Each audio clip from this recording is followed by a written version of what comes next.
So this is the last 8 bars of a simple little tune that's often used for first piano lesson. It's a handy one to use for piano lessons for the first time because all the notes of the melody fall under your fingers if you just put your right hand thumb on middle C, second on D, third on E and so on. So we're going to start off just doing a very simple basic harmonisation, just using the tonic and dominant seventh chords, and we're going to play the chords with the left hand, single note melody with the right hand. So the way we're going to play the chords is C major, the tonic chord, just a tonic triad in root position, G7. Now in jazz terms you would call that a rootless voicing. B is the third, F the seventh, G the root. In classical functioning you would call that a first inversion chord.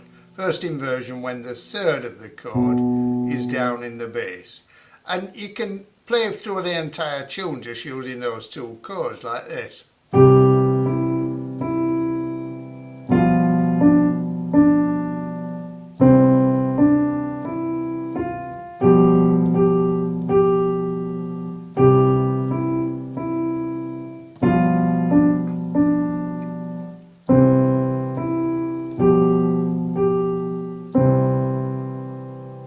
So that's the first thing to have a go at. Now, I'm going to tweak that chord progression a little bit. I'm not actually substituting anything just yet, but what I am going to do is make the tonic triad C major into either a major seventh chord, C, E, G and B, or a major sixth chord, the only note being different being the A at the top instead of B. But I'm going to have a go at playing it with the voicing that we've been talking about in the lessons, spread between the two hands rather than all in the left hand. So let's have a look at the very first note, G in the melody, and try and remember this procedure. So melody note, bass note.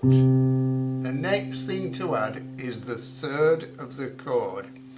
So we're going to try and keep that away from the bass. So play it there, E is the third, just below the melody note. Now to complete the chord we now need the major 7, which is B. So that's got all the notes of the chord in there. Now the melody goes, if we just keep that as C major 7, it sounds slightly static. So what we can do is on beat 3 change it to C major 6. So the B, the major 7th, will go down a step to A the 6th like this.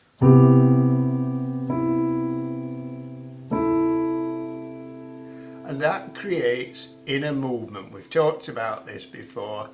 The major 6th going to the major 7th going to the 6th or vice versa is a good way of creating inner movement on a major chord. I think I would play another root there just to fill the chord in. So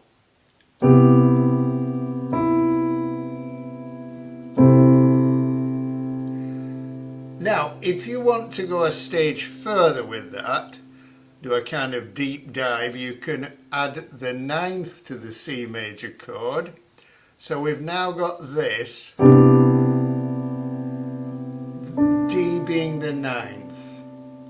So the root, the major 7th, the 9th, the 3rd, and the melody note at the top, which is the 5th.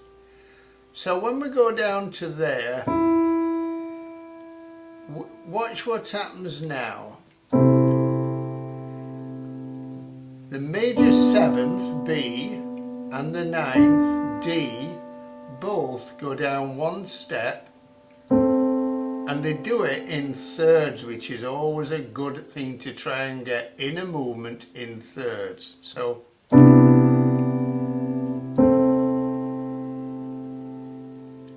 okay, the next thing is on the dominant seventh chords. Remember I said that dominant seventh chords are not quite as colourful as other seventh chords. They need at least one extra note, and the usual one to try is the ninth. See if that will fit in.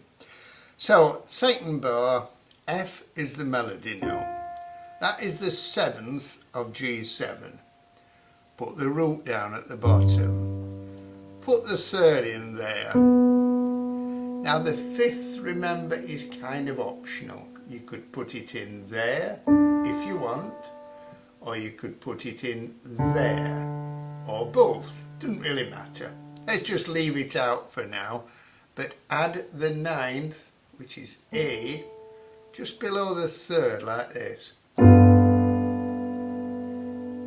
Now that has now sort of increased the sort of level of colour of the chord. Now the melody note is going to go straight down to D, the fifth. That leaves it without a seventh. So what I suggest there is also play the seventh with your left hand thumb on F. So root, seventh, ninth, third, and the melody note, which is also the seventh. Now once again we can create in a movement by the ninth, A, going to the flat ninth, A flat.